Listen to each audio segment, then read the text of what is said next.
Hi, my name is David Fleming from Disciples Ignited. We are studying faith in action, and we're looking specifically at Hebrews chapter 11, where the Bible commends so many people throughout the Word of God for their faith in the Lord. Today we're going to read Hebrews chapter 11, verses 32 and 33. And the writer of Hebrews says, "And what more shall I say?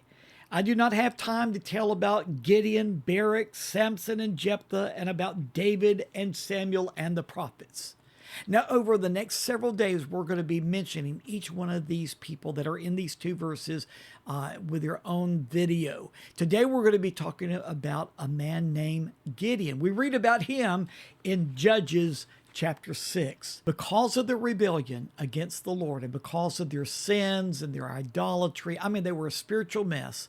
The Lord allowed this group of people called the Midianites to begin to oppress the Israelites in horrific ways. The Israelites began to cry out to the Lord for his help, for his deliverance.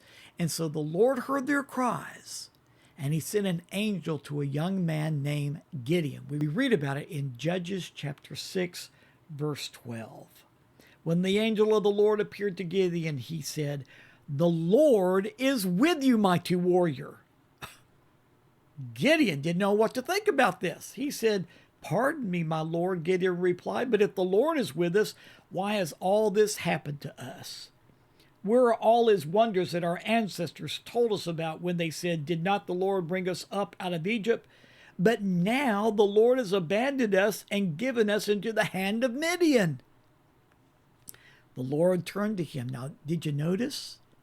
First, we're told that an angel was sent with this message, and now the Bible tells us that the Lord turns to him and says, "Go in the strength you have and save Israel out of the hand of Midian. I am sending you." Gideon responded, and he said, "Pardon me, my Lord, but how can I save Israel? My clan is the weakest in Manasseh, and I am the least in my family." Well, apparently the message of the Lord is getting through to Gideon, and Gideon puts his faith in the Lord, and he receives this message from God, and he rises up and becomes a mighty warrior.